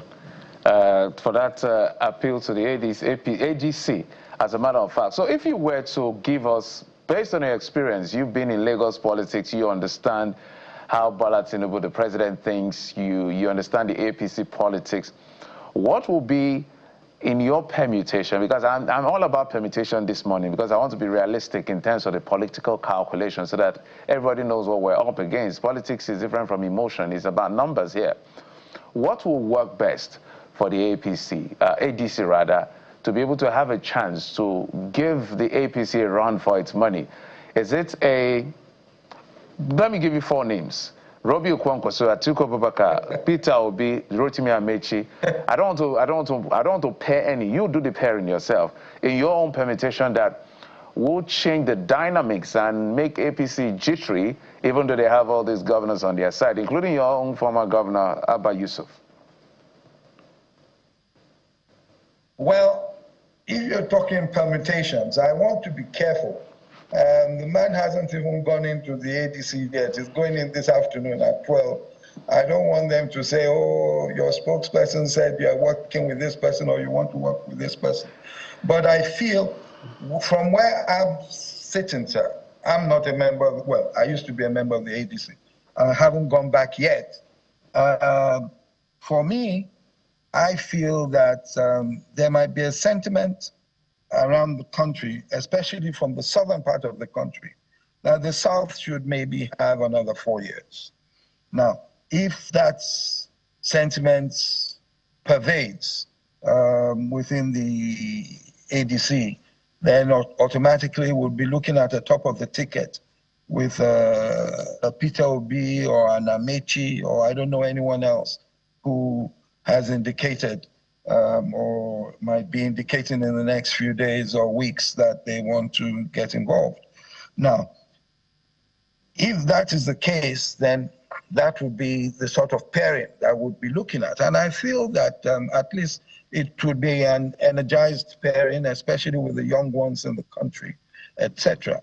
And I think that if there is a consensus and the northern part remains together, that's Kwankwaso, Waziri Adamawa, El-Rufai, all the leaders in the north of the ADC, and the parties as well that are aligned but are not within the ADC, then I think they can do a lot in the north to put them on board with the idea.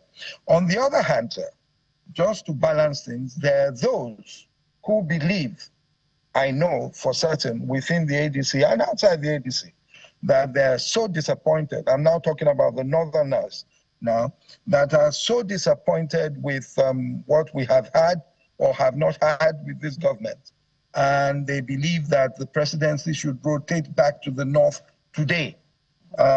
So depending on where the ADC, where they decide to look, whether they can say that, oh, most of the votes will come from the north anyway, let's try to bring out a northern candidate, or whether they'll say, let's keep the balance of the country. If we get this or so person from the south, and if we, the northern leaders in the party, move together as a unit, we can still bring the north to support this person from the south, but by keeping the balance of politics and of national integration, by still leaving the presidency in the south for the next 4 years. So these are the things, sir, when you talk about permutations.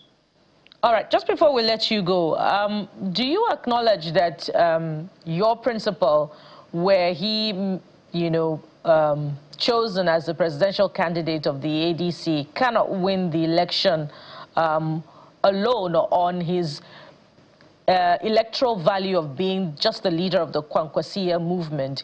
He would need stronger, credits to his name and, of course, his political experience to win that election. So do you agree with those who are saying that Mr. Peter Obi should be the presidential candidate because of his performance in the 2023 election? Well, I have told you the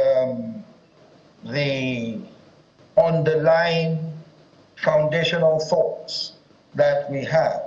If you tell me to start going into, can he win it alone? Did Obi win it alone? Or did Waziri Adamawa win it alone? Of course they didn't.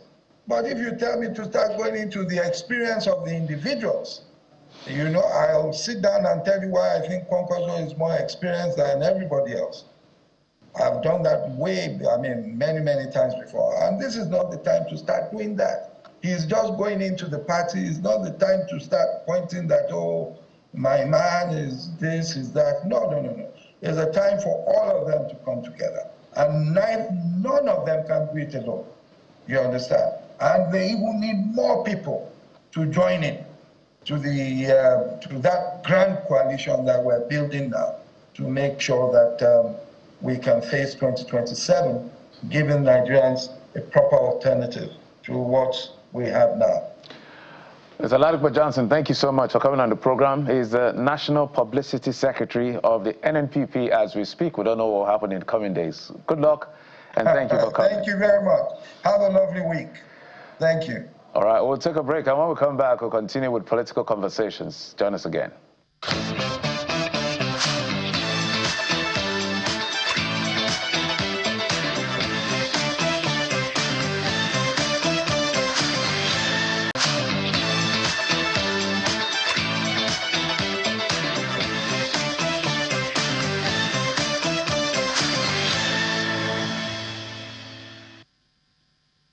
Welcome back. Yes, the APC also held its convention over the weekend, maintaining status quo. But you know, the talk around the North, what it holds for President Tinubu's re-election bid, how things are going to shift now that Robbie Kwankwaso has left the NNPP to move to the ADC this afternoon. You know certainly that the stakes are much higher now. So we're staying in the northern parts of the country, of course, with an outlook on the general political and governance situation in the country. And we're joined by Engineer Isaac Ballamy, an APC Chieftain, also an aeronautical engineer. It's good to have you on the program, Mr. Ballamy. Thank you. Always a pleasure. I'm sure you're seeing what's playing out. Robbie Kwankwaso into the ADC is carrying his 1 million plus votes, in a manner of speaking, to the ADC. You have your former principal, Peter Obi, also in the ADC. You have Atiku Abubakar, also in the ADC. All of them together have way more votes than, let's say, your new principal now, President Bola Tinubu. First off, when it comes to northern politics, how are you internalizing all of the movements? I'm sure that now that the stakes are higher, you feel threatened. Not at all. You see, just look at the last election. Even here at AMAC in Abuja. That's the area council election. Yeah. The same challenge that those other political parties have had over the years. Of course, PDP is actually struggling now. But look at ADC. From the reports online and in the media, over 80% of polling unit agents were all missing. At least I was a national deputy campaign manager for the Obidati Presidential Campaign Council. And my rule was visible. It's online. Anybody can go and verify it. You saw clearly that even after a few of us said, yeah, we have the crowd online everywhere. But on ground, there's nobody. It's beyond just talking on Twitter, talking on X, talking on Instagram, talking on Facebook. Where is the structure? What happened in 2023 happened again just in this last council election. With all these big wigs coming together, they couldn't deliver even AMAC. And it was not rigged, it was open. They didn't come out to vote. There was no polling unit agent. And it's the same thing we kept saying. Why waste people's time? Some of us didn't leave the APC in the first place because we just want to be jumping around. We felt let us go and make something happen for the country. But you know, sometimes, at least, I've gone around, I know almost all the aspirants.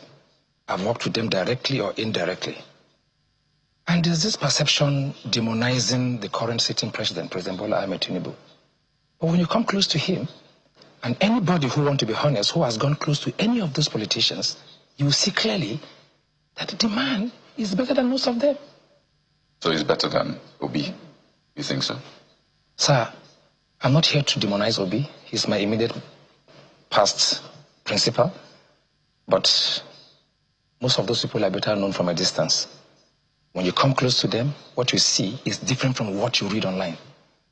And if there's anybody who has worked with most of the aspirants, they will confirm that to you. That President Tinubu is better than all of them? He is better than most of them when you actually come close. Because they paint a picture. Are you close? Have you come close to him? Of course, I have. What are those qualities that you see that you think, okay, in this one is better than Obi? in this particular area, he's better than Atiku. In this area, he's better than Kwankwaso. You see, for me, I'm coming from the side of pain that the entire country has ignored for a very, very long time. I'm coming from the side where a particular region of the country has been abandoned for decades. When you talk about hardship today in the country, an average middle belter or an average ethnic nationality who has not been on quote as a majority of the country has suffered for decades. You're from Northwest? I'm from northeastern part of Nigeria. State. But you know, Borno, South, part of Adamawa, part of Kaduna South, and the North Central forms what you call the Middle Belt. Right. And basically what I'm trying to say here is that for decades, we have the numbers. When they say we are minority, we are not minority because of population. It's economic minority. And deliberately, we've been oppressed, suppressed, depressed, and been pushed to the background. Yet we have the numbers. If you look at the Middle Belt structure, look at what happened. The input to the Obidati Campaign Council, from Plateau State to Nasarawa and so on and so forth. But you see, now the Middle Belt has woken up from sleep. Gone are those days where, when it comes to the political divide, they use us as a number. And then when it comes to sharing the national cake, we are nowhere to be found. For the first time, between God and man, everybody knows that the Middle Belt did not vote for Bola Ahmed Tinubu in mass as they did to Peter Obi. And the reasons are actually obvious. And our fears was well explained to the whole world. But today, what is actually happening? He has proven all of us wrong. For the first time, an average middle belter, I have not benefited directly. Since I came back to APC for over 2 years, I've not gotten any contract. So I'm not speaking because of what I want to eat. God has already blessed me. At 41 years old today, I own a hangar, I own a couple of things, I have a university, and I'm doing my business. I have a business even outside the country. But I look at my people, the middle belters, the average ethnic nationality, be it Muslim or Christian. No government, since we returned back to democracy, has ever recognized and been fair to the ethnic nationalities like President Bola Ahmed Tinubu. So that's the quality you say? That is the quality, the fairness, the equity, the inclusivity. Yes, these people didn't vote for me. We've seen presidents where a particular region did not vote for them or for him. And when they came in, they said, well, you didn't vote for me and I'm not going to give you attention.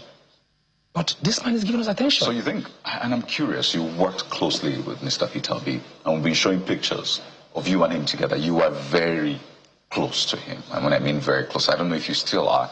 So you interacted with this man a lot.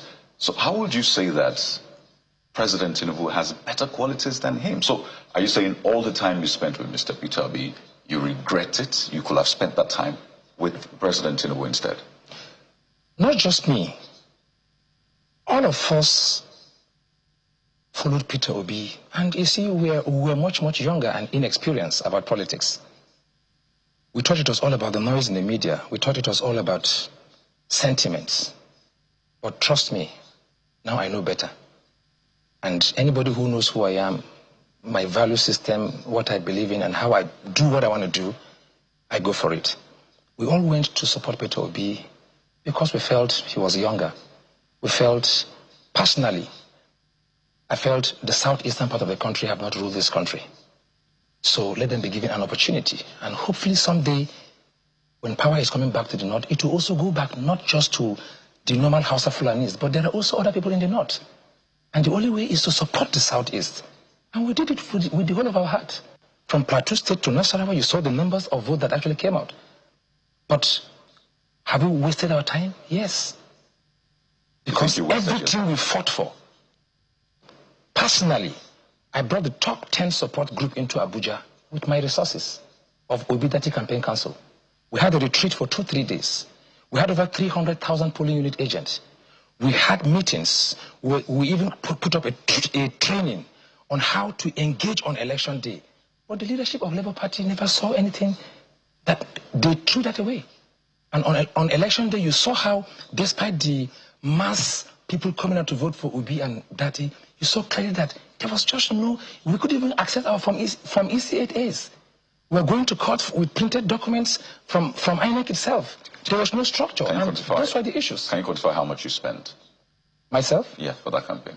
I don't have to, but personally, if I convert what I spent withdrawing from my personal account, it's over $1 million US.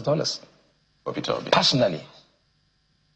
Do you think? From the 5 Prado Land Cruisers I donated to the campaign, from the bulletproof car I got, from 3 rooms in Transcorp Hilton throughout the campaign up to Supreme Court case, from sponsoring my team members to go around and everything I've done. I'm not talking this, I'm talking about, I can show you account statement, what I've spent. $1 million. Over $1 million throughout the entire period. So there are those who look at you and say, really, Engineer Balami, now with the APC, after all we did together for the Obedient group, they feel betrayed. And I must tell you, the Obedients see you and they see a betrayer. What do you tell the Obedients who see you as someone who betrayed their trust? We were going to fight for this together. They still believe that Mr. Peter Obi won the election. So you see, if he won the election, I was number 1 to go on the street. And I pulled over 1,000 to 2,000 youths at the Unity Fountain here in Abuja to contest it. What was his communication and the party's leadership? If you won an election, Binani in Adamawa State was announced. And people came on the street. And the same APC government said, oh, inconclusive. Today, Fintiri is there. So if you're sure of what you've done and what you've actually achieved, why pull back? Let me tell you this. When people give you their trust, you have to go all the way for them. Loyalty is actually both ways. He didn't go all the way for you. He didn't go, not for me. I mean for the people who entire movement. So why will I go and waste my time again for somebody who cannot stand for what he believes in, or somebody who will be tough? I want a leader who will go all the way. I want a leader who will not waste my time. And that is why I felt I have no issues with the Obedient. Till today, even this morning, I have family and friends in the Obedient. I don't do politics of bitterness. Right. Yeah, that's some of them say they miss you. I wonder what going all the way means, but my colleagues in Lagos have more questions for you. Jeffrey Bukola. So, Mr. Balami, you were quite emphatic when you were referring to giving attention to the Middle East by your new principal and current president, Bola Tinubu, the Middle Belt, rather. We've been talking about the Middle East for weeks, pardon me, the Middle Belt. Yeah, we talked about inclusion. Can you identify the specific things that the current president has done for the Middle Belt in the areas of inclusion and attention that you talk about that has, made you convinced that your support for him is valid? Oh, I can tell you, and I'm happy to say this because I have not been a beneficiary of any of those, but I'm happy to mention few. We've sat down with the Middle Belt leadership and we've counted over 40 key appointments from Chief of Defense Staff, sensitive appointment, SGF, DGs, MDs of agencies, but even beyond that. What people don't know is that the first year the president actually came into office, we saw something that was quite amazing. That after about 10, 11 years, our people were able to go back to their farms. Yeah, there have been attacks here and there, pockets of attacks, killings, unfortunately. But I'm from southern part of Borno State. And I can confirm to you that our people have gone back to their farms. For years we cried out. All we know is civil service, job and farming. Economically, our people have not been empowered across the country for a long time. But all our people just want is let them just go back to their farms. For the first time, we have a leadership that we worked against, but has been fair to us in appointments, in listening to our cries. You've seen how even the first lady of the country, going to Plateau State, going to Adamawa, we've been abandoned for a very, very long time. And there was nowhere to go to. And yet, the person that we felt is going to deal with us is the person who is showing us more love compared to the people that we expected so much from. I'm not here to praise anybody. I'm not here to say if the president is 10 over 10. I mean, only God is actually perfect. But I'm speaking to you that today, an average middle belter who is aware, who knows the truth, knows that for the first time, this region is being given an attention. And I'm speaking about general ethnic nationalities from the 19 northern states, be it whether Muslim or Christian. The fairness, the equity, and how we've been included into what is going on in this country has never been this good. And that is the truth. All right. Well, I'm not quite sure about the map, you know, in those states of the Northeast that are within the Middle Belt, but I know that there is huge insecurity concerns in many parts of Borno State and even Adamawa State, but I'm not quite sure if they are captured in the Middle Belt map that you have outlined for us, and if the Middle Belters in these areas are as concerned about the insecurity concerns under this administration, you know, as you are about your appointments as well. But had Mr. Peter Obi won the election in 2023 and he became president today, do you think that he would have delivered on the promises of inclusion for the Middle Belt that this administration seems to be fulfilling, you know, from where you stand? Well, only God can answer that question, but I can speak based on what we've seen. Let me give you a typical example. Today, we know when he was still in the Labour Party, we know where his mind was as to who should become the Labour Party chairman, from what part of the country, what tribe or religion. For example, when he was to pick his obedient leader, he went to Kano. The person he picked didn't win his polling unit in Kano for him. But the Middle Belt that came out to support him and died for him, myself, between Yobe and Borno State, who were actually attacked. We had an incident. We gave our life for the obedient movement. The evidences are there. But when it was time to pick the leadership of the obedient, the Middle Belters were not actually considered. So, which means if he had won, what was the guarantee that he was going to actually carry us along? So for me, you see, they said, the Hausaman say, "Injima azei keu daga ranar larabaza agani." It means that if Friday is going to be great, let us see signs from Wednesday. The question here now is, we have somebody who has shown us that he's not with us in the way and manner he wants to run even his obedient movement. We have somebody now who we didn't support, which is Bola Ahmed Tinubu now, but he has shown us love, he has shown us signs. It means if the Middle Belt will come out and support him, we will be more recognized and will be more comfortable. Look at Southern Kaduna. You know what happened to Southern Kaduna today? When last did you hear about killings in Southern Kaduna? Even that of Benue, it has reduced because there's deliberate, strategic attempt to take care of it. At least we have been the ones at the receiving end for the past over a decade. And now we have our own people. The Minister of Defense is our own. And we know he's fair to all tribes and religions in this country. So all we are saying is that gone are those days where we will just be a number on paper. You cannot be a president anymore in this country if you don't respect the Middle Beltan people, or I'll say the ethnic nationalities. And we are happy, even if I don't benefit anything personally, I'm happy. I cannot, even if I'm overseas, anywhere I am, let my people in the village be okay. Let them go back to their farms. Let my people be recognized. Right, let them also eat part of this national cake that we've not eaten for a very, very long time. I think, so for me, yeah, can you hear me? Evidences are there. Yes, I can hear you. I think your points are well noted. And I can agree with you on the part of, you know, winning election is beyond social media. Inclusion plays a role. So I will even add more names that you've not mentioned. You can mention, I'll move it on, the INEC chairman. It's from Kogi State, not Central. You can also mention the chairman of the APC, who is also from Plateau State, and all of that. A sense of inclusion that you're talking about. So if you understand the likes of President Bola Tinubu and Nyesom Wike, they know what to do to seduce whoever is interested in his ability to want to be seduced, whether it's money or political appointment. There's a reason why it's called the Jagaban. So to that extent, I would understand. But what is more important to me and to the generality of Nigeria is the safety of people. We've had attacks, suicide bombing in Plateau, in Borno. We just had some killings in Plateau yesterday.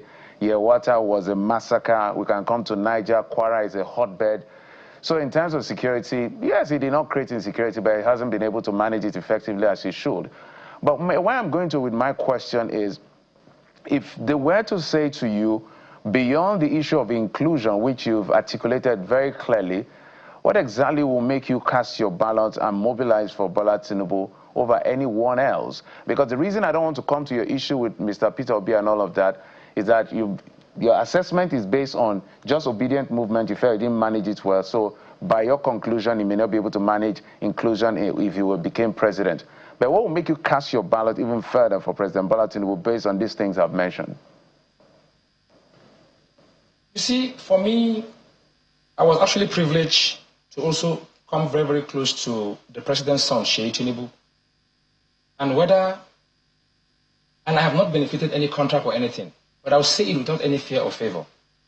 I've seen the way the president has carried young people along. Look at it today. We used to have a country where Minister of Youth were in their 60s, if not even 70 years of age. That has changed. We used to have key offices, DGs, MDs. Look at Nelda. I can go on and on. Look at Smidan. There are top offices where I can count over 15 young persons, male and female, Muslim, Christians, and even traditionalists that have been carried along. Most people talk about it. Most people intend to do it. But President Bola Tinubu has done it and has promised more. So will I go and work with people that don't believe in the young generation? He knows that he's not young, and he has demonstrated capacity by carrying the young people along. And like I always tell my friends and family, you don't have to benefit. If somebody that is in your mosque or in your church or in your school has benefited, you have actually benefited. I can count names. So for me, for the fact that his inclusion is beyond all tribes and religion across the country, including even the Southeastern that didn't vote for him per se, compared to the last administration, you can see the inclusivity, the fairness, the equity, the justice. As far as I'm concerned, he's not perfect. I'm not here to say Bola Tinubu is 10 over 10. Only God is perfect, but those things are quite encouraging. Those things are, and that is why, for me, I will support him, and I'm asking every of my supporters to actually support him. Well, the issues still remain. The security that was mentioned, economic issues, people buying petrol for 1,400. So for the average Nigerian, that's what they feel, right? But it's great to hear your perspective. You say you're going to get 70% of your obedience into the APC. I don't know how you will do that, but the coming days will tell. Clearly, this is not the end of the conversation. I will consistently engage with stakeholders across the board to see just how they're moving on to this next election. We've been speaking with engineer Isaac Balami. He was in the APC at first, moved to the Labour Party. Now he's back home in the APC. Thank you for your time and wish you the very best. Thank you. Appreciate that. And that's been the show for today, everyone. Thank you for watching. I'm Kayode Okikelu. Well, the week is just starting. We hope to be able to tell good stories through the week. So join us again tomorrow, same time. I am Bukola Koka. I'm Jeffrey Zama. Bye-bye.